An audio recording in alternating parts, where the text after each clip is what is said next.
उत्तराखंड में मदरसा बोर्ड खत्म। जी हां, बिल्कुल सही सुना। उत्तराखंड में मदरसा बोर्ड खत्म करने की जानकारी राज्यपाल ने दी। अल्पसंख्यक शिक्षा विधेयक को मंजूरी, जाने क्या होगा असर। गैरसैंण में आयोजित उत्तराखंड विधानसभा के मानसून सत्र में सरकार ने यह बिल पास करवाया था। राज्यपाल ने बिल को मंजूरी देने से पहले राज्य के अल्पसंख्यक प्रतिनिधि मंडलों के साथ में व्यापक चर्चाएं की थी। अब मदरसे सहित सभी संस्थाएं राष्ट्रीय पाठ्यक्रम व नई शिक्षा नीति के दायरे में आएंगी। इस ऐतिहासिक फैसले को अन्य राज्यों में भी लागू किया जाना चाहिए। उत्तराखंड के राज्यपाल ने अल्पसंख्यक शिक्षा विधेयक को मंजूरी दे दी है। इसके साथ ही मदरसा बोर्ड खत्म करने की शुरुआत हो गई है। इस विधेयक के लागू होने के बाद राज्य में संचालित सभी मदरसों को उत्तराखंड अल्पसंख्यक शिक्षा प्राधिकरण से मान्यता प्राप्त करनी होगी और उत्तराखंड स्कूली शिक्षा बोर्ड से संबंध करवाना होगा।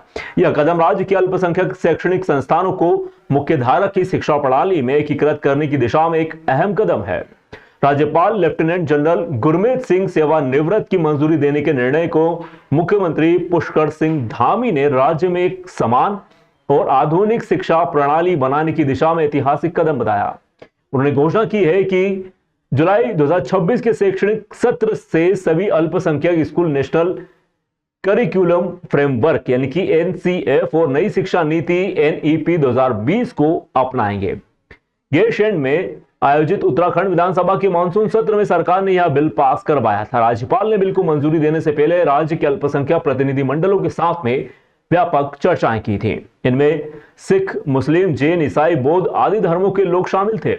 नई व्यवस्था के तहत मदरसे सहित सभी संस्थाएं राष्ट्रीय पाठ्यक्रम व नई शिक्षा नीति के दायरे में आएंगी।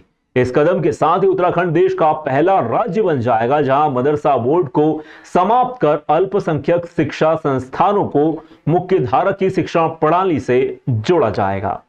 इस फैसले को लेकर, इससे होने वाले सकारात्मक प्रभावों को लेकर कई लोगों की प्रतिक्रियाएं सामने आई, जो वाकई एक अच्छी शुरुआत मानी जा सकती है। उत्तराखंड से आज अभी तक न्यूज के सह संपादक GR भारद्वाज की खास रिपोर्ट। एक हमारे विश्वविद्यालय, यूनिवर्सिटी और गुरुकुल से बच्चा निकलता है, वो प्लेन उड़ाना सीखता है, और एक मदरसे से बच्चा निकलता है, एयरपोर्ट उड़ा देता है। आप देखिए टैलेंट कितना है इन लोगों के अंदर, इस बात को समझिए। आपने देखा है? बिल्कुल देखा है। आप देखिए ना, कितने उदाहरण गिना दिया जाए।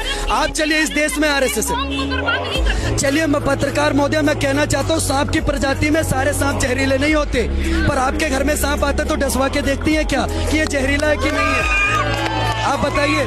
आप बताइए सच्चा और अच्छा मुसलमान की परिभाषा कौन देगा कि कौन सच्चा है कौन अच्छा है? जब भारत तेरे टुकड़े होंगे इंशाल्लाह इंशाल्लाह के नारे लग रहे होते हैं, जब अफजल हम शर्मिंदा है तेरे कातिल जिंदा है के नारे लग रहे होते हैं, जब कहते हैं, जब कन्हैया लाल की गर्दन उतार दी जाती है, जब हिंदू समुदाय के ऊपर रामनवमी की यात्रा पर पत्थरबाजी करी जाती है, तब इस देश के सच्चे और अच्छे मुसलमान कहाँ दुपट जाते हैं? आके निकल के उनका विरोध क्यों नहीं करते? इन्होंने बोला कि तुम इस्लाम में आ जाओ, कुरान पढ़ लो।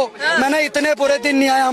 हमारे यहाँ बहन, दोस्त की बहन भी बहन होती है, दोस्त की माँ होती है, दोस्त की रिश्तेदार भी रिश्तेदार होते हैं। हमारे यहाँ सबको सम्मान पूर्वक करा जाता है। इनके यहाँ बहन जान, बुआ जान, खाला जान, अप्पी जान, सारी तो जान है। ये अपनी बहन से भी शादी कर लेते हैं, अपनी मम्मी से भी शादी कर लेते हैं, अपने रिश्तेदार से भी शादी कर लेते हैं। आपके चैनल पर एक इनसे सवाल पूछना चाहता हूँ डंके की चोट पर। देखो, इनकी शादी सिर्फ 15 सेकंड में होती है। कबूल है, कबूल है, कबूल है। तलाक साला 10 सेकंड में हो जाता है। कहते हैं तलाक तलाक तलाक। तो ये हलाला पूरी रात का क्यों होता है? इतने तेजस्वी लोग हैं हमारे पास, कितने शानदार विचार रखते हैं।